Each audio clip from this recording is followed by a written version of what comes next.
Good morning, chiropractors. Today we're going to be talking about the 7 common denominators to adjusting. If you own these 7 common denominators, you'll be a good adjuster. Okay? There's no such thing as a good Gonstead adjuster, a bad diversified adjuster, or a good diversified adjuster, bad Gonstead adjuster. A good adjuster is a good adjuster is a good adjuster. And that's why Palmer graduates have the reputation of being the finest adjusters in our profession, bar none, because we have these 7 common denominators. These 7 common denominators come as a background from the toggle recoil adjustment. And keep in mind, the toggle recoil adjustment was developed prior to Palmer cervical specific. We were using full spine bariatric recoil as early as 1910, okay? But went to Palmer cervical specific in 1933. So you have to appreciate that the toggle recoil is an adjustment, okay, not a technique. Very important that you understand that. Okay? Now, we're going to take these biomechanical principles from the toggle recoil and apply them to the various techniques. Okay? And if you own these, you will be a good adjuster. I have people all the time, Doc, how can I get better at chair? Get faster. How can I get better at diversified cervical? Get faster. All these you want to get faster. So the first common denominator in adjusting is the tricep muscle provides speed. The tricep muscle provides speed. What type of board is this? Speeder board. Is it a toggle board? No, it's a what? Speeder board. So it's used to develop what? Speed. Okay. How many of you worked on it since toggle recoil? Good. Okay. You should have been working on this every single day. Okay. If you haven't, you have to seriously start kicking in the high gear now. Probably 10-15 minutes every single night. Practicing your thrust. And be on a speeder board, thrusting in the air, thrusting in pillows, thrusting in Nerf footballs, thrusting on rolls of carpet. I don't care. But practice your thrust. There's only one way to get faster, and that's to do what? Practice. And that's why they call it the what of chiropractic? The practice of chiropractic. It's not that I got it done finally chiropractic. It's called the practice of chiropractic. You have to appreciate that. Now you know about speed as far as toggle recoil. You learn how to use a speeder board, but it can go into all the various adjustments. If I'm using cervical chair, short quick contraction of tricep muscle. Supine diversified cervical, short quick contraction of tricep muscle. Prone diversified cervical, short quick contraction of tricep muscle. Modified thumb move, diversified pie swung, double transfer, single hand contact, push move, all have that short quick contraction of the tricep muscle. Okay? So you want to get faster. Okay? There's no case of chiropractor ever being too fast. I've done a literature search, no case of spontaneous combustion. You just, the person fries right there on the table. You're not going to have that. Do I have it? And you can't get too fast. Okay? The average reaction time of muscle is 0.135 to 0.247 seconds. 0.135, 0.247 seconds. Okay, so we're going to round that 0.247 up, quarter of a second. In other words, the average muscle, when you touch it, is going to contract in less than a quarter of a second. So for you to give a successful adjustment, you have to be what compared to that? Faster. You have to be faster in a quarter of a second to achieve adjustment. Because if you're slow, you press in the muscle layer, the muscles contract, the patient's going to guard. It's an innate protective mechanism. You actually have to be faster than that innate protective mechanism. So you have to get faster. So 0.135, 0.247 seconds is really fast. Okay? And there's only one way to get faster. And again, you know how to use the speeder board for your toggle recoil. Okay? For your cervical chair and diversified cervical, it has a keyhole in the back that you can hang on the wall. I suggest you do not use that. Because with adjustments, we either have bilateral hand thrust or thrust counter thrust, which we call what? Stabilization. You have to have a counter thrust, okay, if you will, or a counterbalance, if you will, for all your adjustments. When we have a patient down the table is that counter thrust, if you will. It's giving resistance. We have to have resistance for a thrust. We don't just hang the patient from rope and air and hit them and watch them swing back and forth. We have to have that resistance, coming back against our adjusting hand. So if you hold the speeder board in your hand, obviously don't curl your fingers underneath. Okay? You develop that counter thrust as you set into it. And you can take your finger contact, your thumb contact, your contact point 7 or 8 contact, and you develop that stabilization hand as well. Okay? But you have to appreciate it is speed. Okay? Now we know that force is mass times acceleration. Okay? But we have to develop that short, quick impulse to make the adjustment. If I place the speeder board up against the wall, and I lean my body weight in on it, it's not going to thrust. But then you get a short, quick contraction of the tricep muscle, you're going to get that, quick acceleration. An example most you can relate to, you went to shut your car door. It didn't quite latch.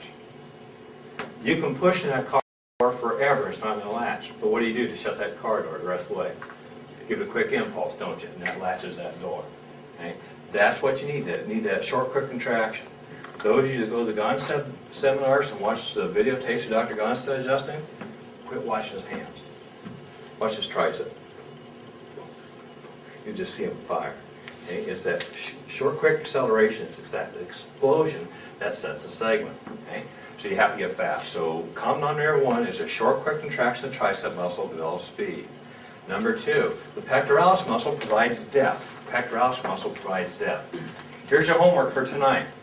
I want you to take your lateral cervical film and your lateral lumbar film, and I want you to look at the skin tissue line, and I want you to look at the spinous. Okay? Now, 2 things you're going to learn. Number 1, you're going to think, how cool is that? I can feel that. Because in the neck, depending on the body build of the patient, probably inch and a half from the spinous, to that skin tissue line. In lumbar spine, it could be 2-3 inches. If you think way back to your palpation class, remember they told you there were thoracic spinuses and you weren't sure when you started palpating that first week, right? And you can feel those things now. Okay, you don't even think about them anymore. Everybody have it? Okay. But you have to get to that segment to set it. There's a lot of people, and I would say the majority of people at this level, if you're adjusting 7th trimester, are too shallow. You develop that speed, but you never get to the segment to set it. You have to get through it, to it first before you can set the bone. Now, remember the exercises you learned. You learned your exercise for the tricep. What exercise did you use for the pectoralis muscle, remember? Or? Now, do you think your pecs can be slow and the triceps fast and deliver successful adjustment? No, the pecs have to be fast too. Otherwise, you're burnt out before you even got there because of lack of depth. Okay. So, do you have to work on your pectoralis muscles as well? Absolutely. You should be doing those exercises every single day to get those muscles fast as well. Because if you're fast but shallow, you're not going to get to the adjustment. Okay. Now, when we give our practical all the way through the rest of this trimester, you know how in the past you've had torque in a question? Okay. We don't do questions. We ask for thrust. And we want to see a thrust that we think will move the segment. Okay, and the thrust will automatically include torque. We're not going to ask torque. You should automatically know that you're going to add torque adjustment. And you're going to hear us when we're on the prone moves, okay, for like double transverse, single hand contact, double thenar, you're going to hear hit the wood, hit the wood, hit the wood, hit the wood. Okay? Because we want you to be hitting the wood on these pelvic benches. That's how deep you have to go to set the segment. Key point, key point. The spine stops your thrust, you don't. Spine stops your thrust, you don't. Another one, set through it, not to it. Set through it, not to it. So if I'm adjusting a cervical chair, my target's away from the spine, not at the spine. Most of you do a short, quick jab and end up at the spine. Okay? So, thinking back to toggle recoil, what procedural step did we do to get the pectoralis muscle and toggle recoil? Do you remember? With your setup?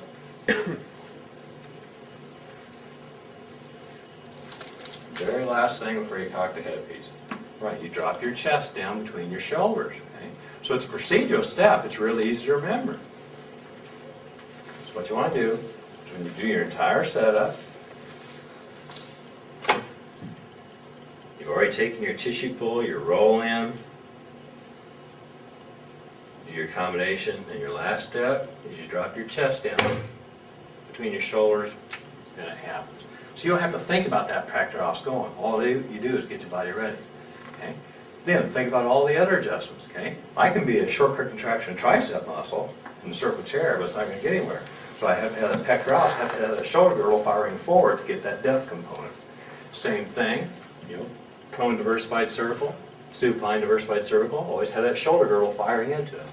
Okay, push moves, single hand contact, double transverse, double thenar, always have pectoralis muscle. Give us the depth. So we have to get to that segment before we can shear it. Okay?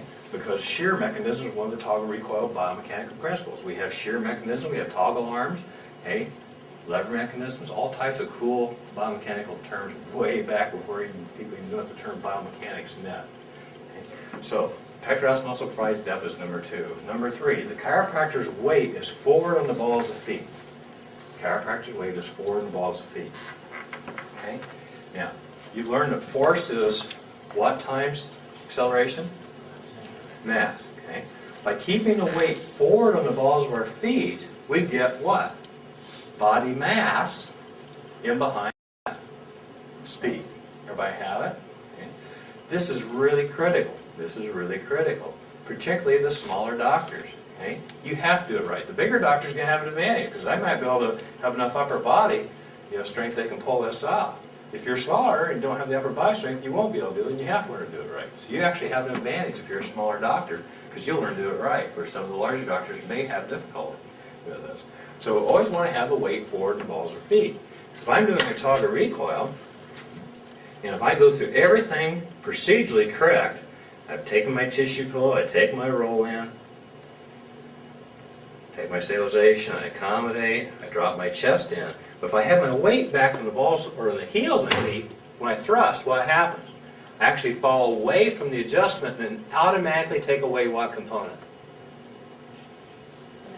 Depth. Exactly, because I don't have my body mass coming in there to help accentuate that depth, and I'm also going to miss that speed component or the mass component of force equals acceleration times mass. If I have it, okay. So you always have the weight forward in the balls of feet. So for all these adjustments, you're going to be level with or falling into the adjustment to get your body mass in behind. Other adjustments again, cervical chair. I don't just do pectoralis and tricep. I'm always springing off my what's called contact leg. We're going to talk a lot about contact legs this trimester. I'm actually pushing off my leg on the side of contact. Okay? So I get my body mass coming in behind depth and speed. Okay? And again, going through all the adjustments. Supine diversified cervical, weight forward balls of feet, get my body mass right in over it. Prone diversified cervical, modified thumb move, diversified pisiform, again, double transverse, double thenar, push move. And you always have your body mass coming in behind speed and depth. Okay. Now, good analogy you can relate to. Okay. Is there anybody here that has not played baseball or softball? Okay, good. Cricket? No? Well, you have to ride with me just a little bit. Okay. I have not played. Okay. But you've seen it. Okay, well hopefully. Well, backyard works. Right? Now, when you're swinging a bat, okay, be it softball or baseball, okay, there's speed components to wrist snap, right? Remember that? If you played any type of organized ball, that's where the punch is when you come around. Okay. Now, a little bit looser translation is the arc of the back is going to represent depth. But I can sit there, be like this. If I hit the ball very far, just having to snap my wrist. But where do I get my power? Where do I get my mass, if you will? My core. Okay? You hear a lot more about core. We didn't know what it was years ago. Okay? What do? When the ball comes in, your weight's forward and ball's feet, and then what do you do to help get that body mass in there? You step forward and then turn your hips, okay, to get that power. Same thing, you're getting your body mass coming forward to get that power in behind the thrust.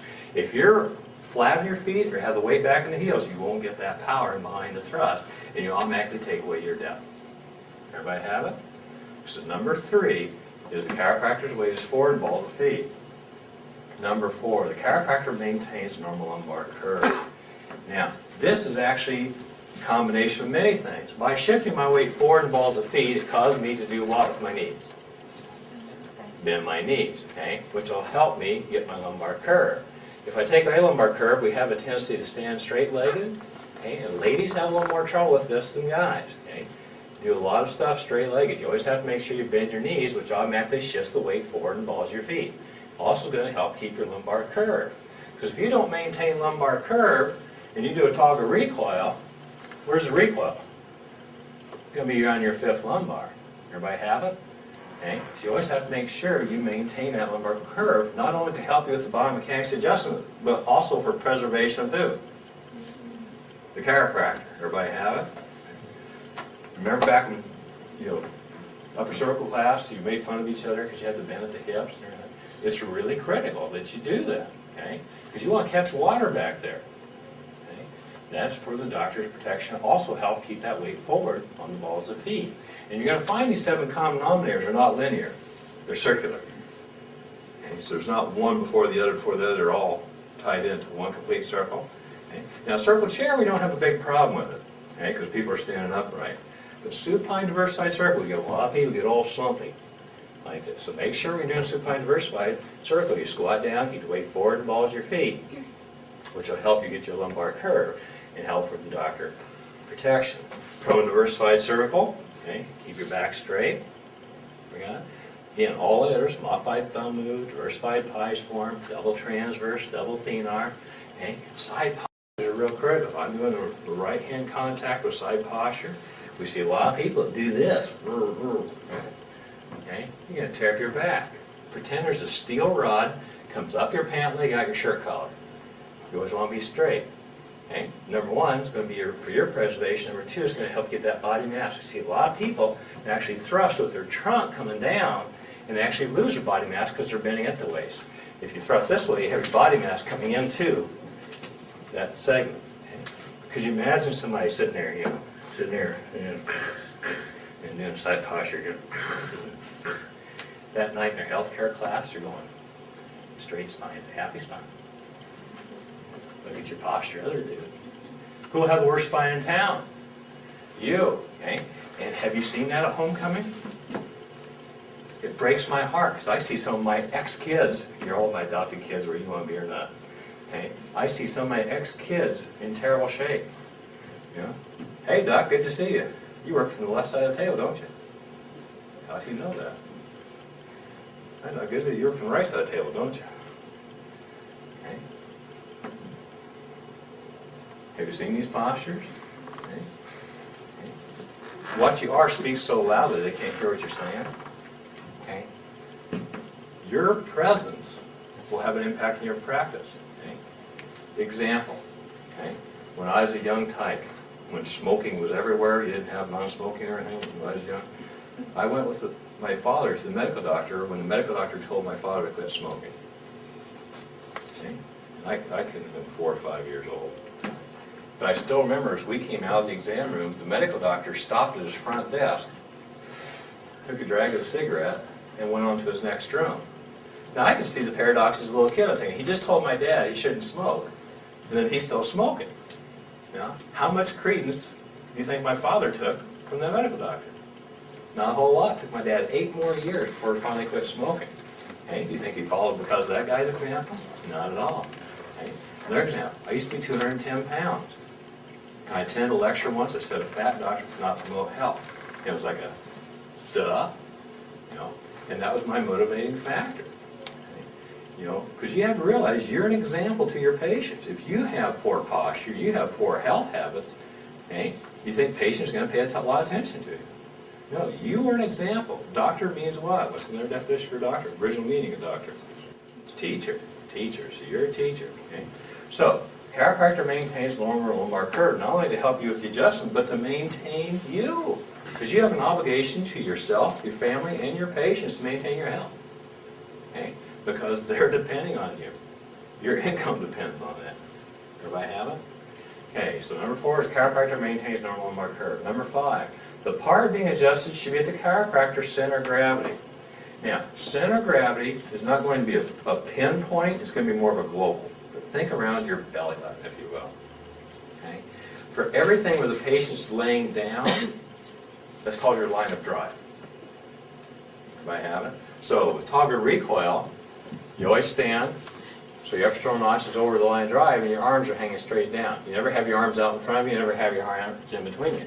They always hang from the shoulders. Okay? Same thing, single hand contact. Same thing, double transverse. Same thing, double thenar. You always want your center of gravity up over that segment. If you want to be really frustrated, don't have your center of gravity over there. Because if I'm exaggerating it now, doing a toggle recoil, I'm way off like this. Number 1, I have a bad line of drive. Number 2, I'm having to hold my arms there to do the thrust. Okay? My muscles can't be relaxed. If muscles can't be relaxed, I can't get what? Speed. Okay? Because a fast muscle, okay, is a relaxed muscle. The contracted muscle can't contract fast because it's already contracted. Everybody see that? Okay. So, your arms are always just going to hang. Okay? Want to be frustrated single hand contact on sagittal facets with a knee chest or high-low table on a lumbar? Have a little bit of left to right or right to left to it. Okay? You ever want to get snuggle in close? Okay? Get your center of gravity right up with that segment. Okay? That's your center of gravity. Okay? Circle chair. All the times people are frustrated. Doc, I can't get circle chair. Let me see your setup. You have the atlas up around their chin. Every single adjustment, your shoulders are relaxed. Okay? Every single adjustment, so boom, my shoulders relaxed. There's my atlas adjustment. Patient either slides up or down to get to me. There's my one occiput adjustment. Okay? Lower cervicals, I have my pivot point because the elbow's where? My center of gravity for the line of drive, but I still have my elbow, my punch coming on my center of gravity. Everybody have it? So who's the constant in the office? You or the patient? You. So everybody's adapted to you. Okay? So you have to your center of gravity. I learned this when I bought some new high-low tables. Williams Manufacturing had a sale in 1985. That's when I went back into practice after having my ruptured disc. I'd never had a drop pelvic piece before. Okay, but after having a ruptured disc being laid up, I thought, well, maybe I should have a drop pelvic piece for some of my wide body, if you will, doing a PIX pull when you're up your armpit, but probably isn't biomechanically sound. And Williams Manufacturing in January 1985 had their only sale they've ever had in history. If you bought the standard high-low, okay, because they're introducing the new colored bases, okay, because before that, you could have any color you wanted, as long as it was white. But if you bought a colored base, they would throw in free drop pelvic piece, extra white cushions, and I forgot the other thing right now. Oh, no, it was colored base. Colored base, extra white cushions, and a drop pelvic piece. I'm a sucker for a sale. You know, so I bought 3 tables. It's nothing like motivates you in debt. Everything after being laid up for 6 months. I bought 3 new tables. Well, the extra wide cushions, standard cushions on a high-low table are 20 inches wide. Went to 22 inches wide. When I went back in practice, my adjusting came back really fast, except for single-hand contact on the high-low table. I couldn't set lumbars. I'm good at setting lumbar single-hand contact. You know what it was? The extra wide cushions. Because my innate intelligence knew where I stood when I shipped the old table. But that left me about an inch off. Everybody follow? So I had to consciously, because adjusting becomes subconscious just like everything else. Okay? Okay? I had to consciously snuggle in closer to the table to make sure my arms were hanging straight up over those lumbars. Because you have a little bit of left to right or right to left with the lumbar, you're going to be really frustrated on most lumbars, especially if they do have sagittal facets. You want to be a pure PD. Okay? So, number 5 is a part of being adjusted shit to a chiropractor center of gravity. Number 6, contact is firm within the skin, light within the muscle. Firm within the skin, light within the muscle. Okay? This is really critical. We're going to use the term this trimester, skin pull, as opposed to tissue pull. Because we want to take out all the slack in the skin, but I don't want to depress into the muscle. Now, depressing the muscle, that'll be pretty easy. Why don't I want to press into the muscle?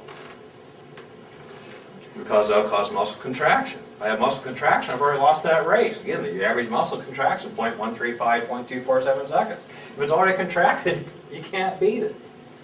Okay? Now, can you still get the job done with a lot of kicking and screaming? Oh yeah, you can force the issue. So you can make noise, and you usually get 2. One out of the spine, one out of the mouth. Because it hurts. Okay? Adjustment should be a sneak attack. Patient should never know you're coming. Okay? And unless they're acute, it should be a comfortable thing.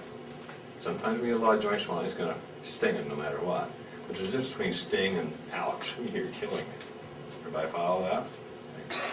So we want to take all the slack in the skin. If you can imagine me doing a cervical chair setup, and I take just a tokenized tissue pull and I have an I to S lift, I get that skin slide, I'm going to dissipate a lot of my thrust. So we want to take out all the slack in the skin before we deliver the adjustment. So for those of you watching me doing the circle chair the other day when we were adjusting, you notice I took a few drags with my finger to take out all that I to S slack until I got it right underneath that spinous. That way 100% of my thrust goes where? Into the segment. If I have just a little bit of ides glide in that skin, I'm going to dissipate my thrust. I want to make sure we always have that slack taken out, so all our thrust goes into that segment. Same thing, upper thoracics. A lot of people have a lot of extra skin in the upper thoracic spine. So I want to take a lot of ides skin pull. Big ides skin pull, come right up underneath that spinous. Because if I don't take the ides skin pull, I'm going to get that skin drag. Everybody follow? So we take out all the slack in the skin, but we can't press in the muscle. Because if I press the muscle again, those muscles are going to be contracted. The muscle is going to be contracted. Okay, so number 6 is the contact's firm within the skin, light within the muscle, and that leads us to number 7, all adjusting. All adjusting comes from relaxation of the patient and the chiropractor. Relaxation of the patient and the chiropractor. Now, I've already told you a tight muscle can't contract fast. So you can see it, this again is the circle. So this loops right back up to number 1. If my muscles are tight, and I go deliver adjustment, it can't happen. The muscles are totally relaxed, boom. And all of a sudden, that impulse comes down from brain cell to tissue cells, let's contract. Totally relaxed, boom. Totally relaxed, boom. Totally relaxed, boom. Boom. Boom. Boom. The muscles are totally relaxed, and all of a sudden, you have that quick impulse, and that gives you the speed. So all adjusting comes relaxation of the patient and the chiropractor. Okay? This the chiropractor is one that's really important here. Okay? The patient's really important as well. Okay? So you have to be relaxed to develop that speed. Okay? Watch this. And you've all done this. I did it when I was a student. Sitting there, relax, relax. Relax. Meanwhile, we've lost our tissue pull, we've lost LOC, we've lost SCP. Okay, relax. Who are they talking to? Themselves, right? Okay. We're going to have a theme with our adjusting workshops called Just Do It. Okay. And thanks, and I had this before Nike did. I wish I had copyrighted those 3 words. Because here's what happens. You guys play with it too long. You sit there.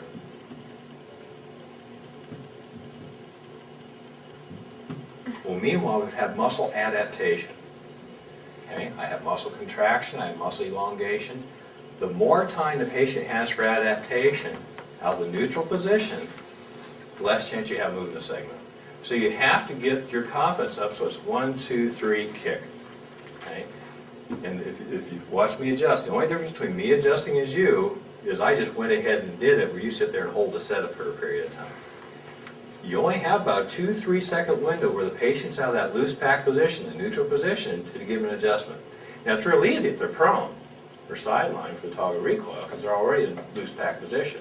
But anything where you have to take the patient out of neutral position, so that's going to be most of your cervical, diversified cervical moves in your Gonstead circle moves, okay? Your side posture adjusting. The longer you have them out of neutral position, the less chance you have of moving that segment. Okay? So, all just comes relaxation of the patient and the chiropractor. And here's the real key to this one. You have to give the adjustment when the patient's ready, not when you are. Because when do you mostly give the adjustment now? When you're ready. It's not when you're ready, it's when the patient's ready. Because you'll take your contact, and the patient might have a general relaxation, and they only give you a little bitty window. They just get a little bitty window, and as soon as they give you that little bitty window of relaxation, you have to explode right through that window. So you adjust the patient when the patient's ready, not when you're ready. So that means your muscles have to be relaxed, ready to fire at all times. Okay? It means they have to be fast. So again, you can see how these 7 common denominators are circle. Okay? They're not linear. So one depends on the other, one depends on the other, one depends on the other. Now, suggestion for you, particularly at this stage in your career, take these 7 common denominators, put them on a little index card, stick them in your clinic jacket pocket. Because you usually have to go somewhere to find somebody to check your adjustments. Okay? Before you go back go back with the patient, read those 7 common denominators. Visualize what you do. Okay, I'm going to do a supine diversified body left C2. Supine. So practice. Okay? Sit there, okay. I gotta keep my weight forward, balls of feet. I want my center of gravity right up over that neck. Okay, come on, okay, good stabilization hand. Okay, make sure you get the elbow in tight to my body, because that's my center of gravity. If you want to be frustrated, keep your elbow away from your center of gravity. Okay? Boom. Yeah, there we go. There. Okay, I'm ready to do that one. Now I'm going to do a PI push. PI push. Okay? So it's going to be a PI on the left, so my patient's going to be facing this way. Okay, make sure my belly button's right up over that. Got a little secret for you shorter people. This can be a side posture table too. Okay? Because you have to have your belly button over the segment. If you have the center of gravity, the patient's up underneath your armpit, you're not going to do any pushing. So I just want to make sure that segment's underneath your belly button. Okay, I want that PSS right there. Underneath it. Okay, weight forward. More depth. There we go. So take a few practice swings. Okay? Do professional baseball players who are being paid millions of dollars still take batting practice? Yeah, they do it to groove their swing. Okay?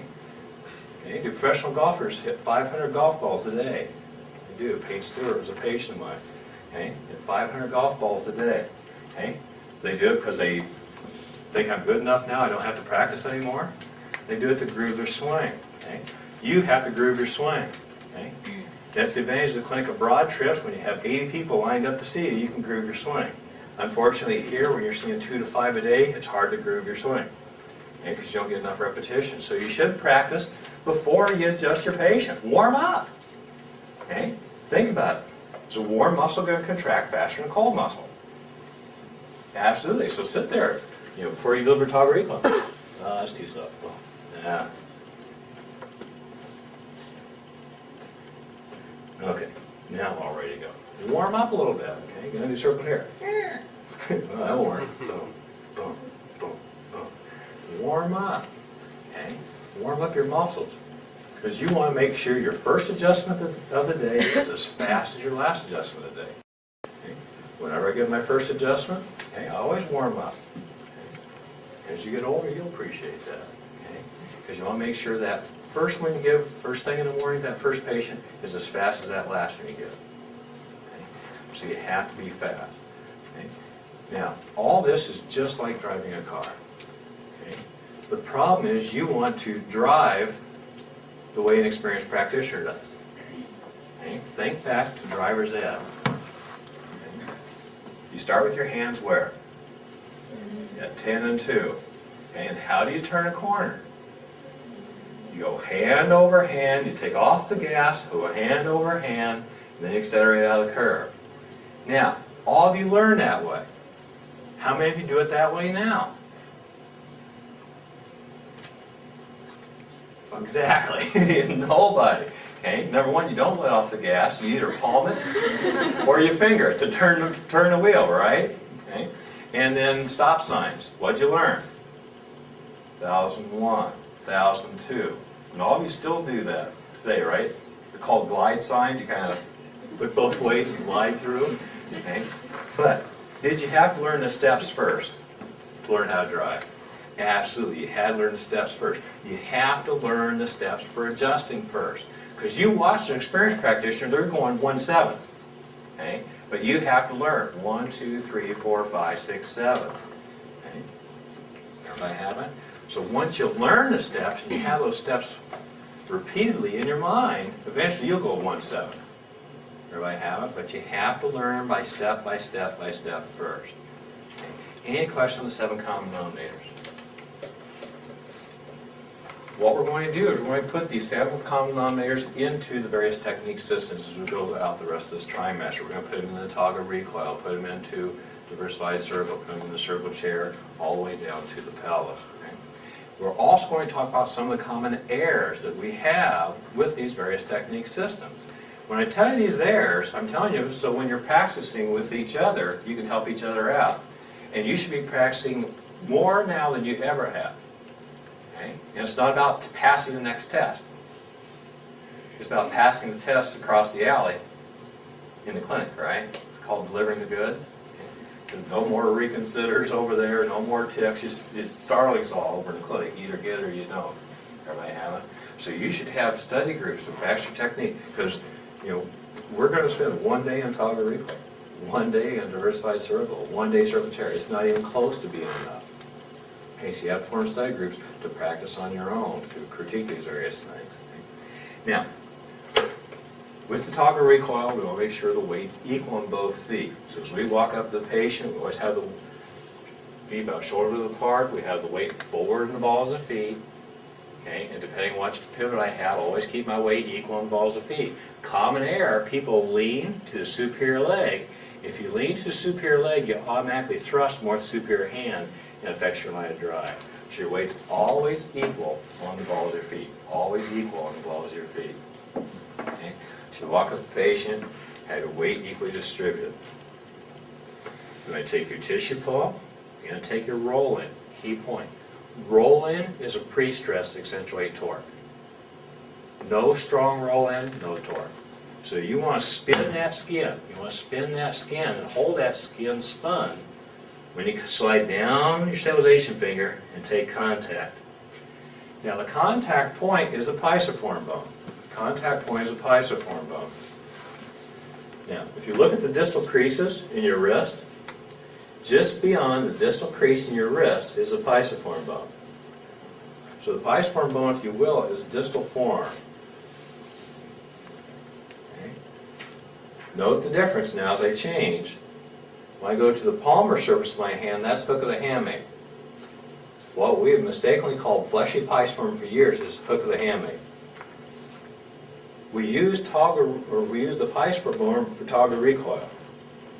Everything else, so it's a single hand contacts, double transverses, we use the hook of the hamate. I want you to know the difference. Okay? So it's pisiform bone, so it's distal form if you will. And the reason we use the pisiform bone is twofold. Number one, it's the smallest carpal. And number two, it's the only carpal that has a muscle attachment. Okay, flexor carpi ulnaris. And the reason we need that is that's what does torque. Okay? Okay? Torque is not in the hands. Torque is in the arm. Okay? That causes the pisiform to spin. So when you're practicing your torque, if you see your hands going all over the place, you're not doing torque, the toggle recoil. The torque, and the way to hold your hand against the wall or something firm, concentrate on what muscles are turning, then you go with a little bit lighter force, and then eventually you'll be able to do the torque. Okay? So you go AS or AI, AS or AI, AS, AI, AS, AI, AS, AI. Everybody have it? Okay. So you're actually on the corniform. A lot of people lay their knife edge down on the patient.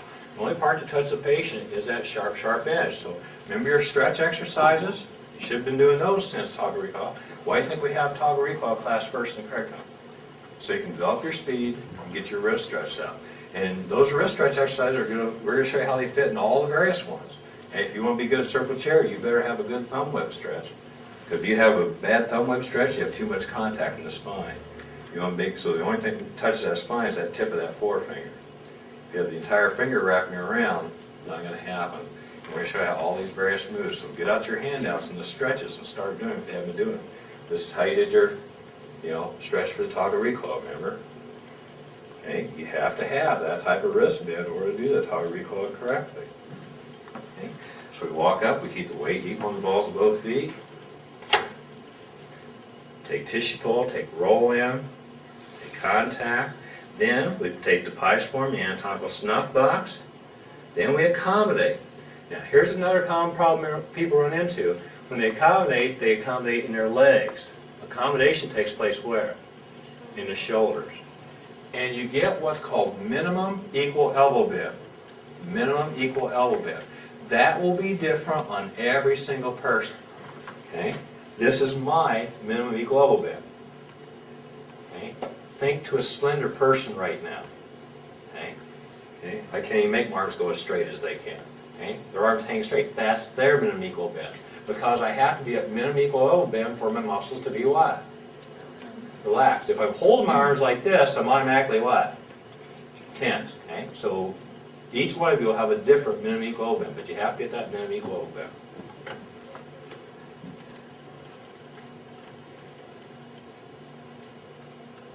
Okay? Then my last procedural step is I drop my chest down. That gives me what? Yeah. Okay? There's the whole adjustment. Okay? Now, one thing a lot of people do is, if you think about our entire curriculum, except for toggle recoil and diversified pelvis, we have thrust, counter thrust, or bilateral hand thrust. Okay? But we always emphasize one side and one the other. It's a 50-50 thrust with toggle recoil, 50-50 thrust with diversified pelvis. We see a lot of people, and unfortunately, you've seen this, our profession has some showmanship. You've seen this, Well, look at my vector. Okay? My vector is hitting 4 cervical probably. Okay? So anybody you see just barely touches and flies out like that, you're not doing it correctly. A proper toggle recoil, your recoil will be in the opposite direction of your thrust. So if I thrust straight down, my recoil will be straight back at my chest. So if you thrust and you feel your recoil hitting you in one side of the chest or the other, that means you're thrusting with the opposite hand. So if I have a dominant right hand thrust, okay, I'm going to bounce off to the left. Dominant left hand thrust, I'm going to bounce off to the right. So it's really important that you get that minimum equal bend. So when you thrust straight down, come back up. Now, as I said, the torque takes place in the forearms. Torque takes place in the forearms. So if I'm doing an ASR, what you're going to see is thrust, spin, come out. So it's not going to be this. You see a lot of people, it looks like a helicopter taking off, elbows flying. That's not torque. Torque takes place in the forearm. So I'm going to demonstrate ASR. I'll show it in the air first. My right elbow's going to come in slightly, left elbow's going to come out. So, boom. ASR.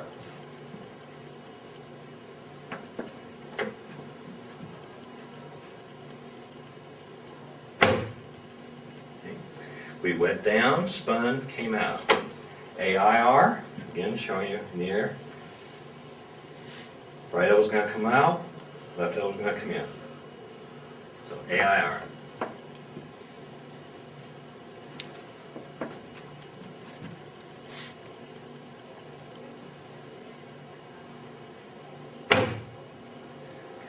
We went down, spun, came out. Okay. So again, it's a very subtle boom, boom, because the torque takes place at the pisiform bone. Everybody have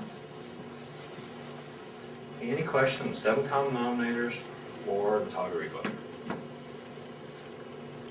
Make it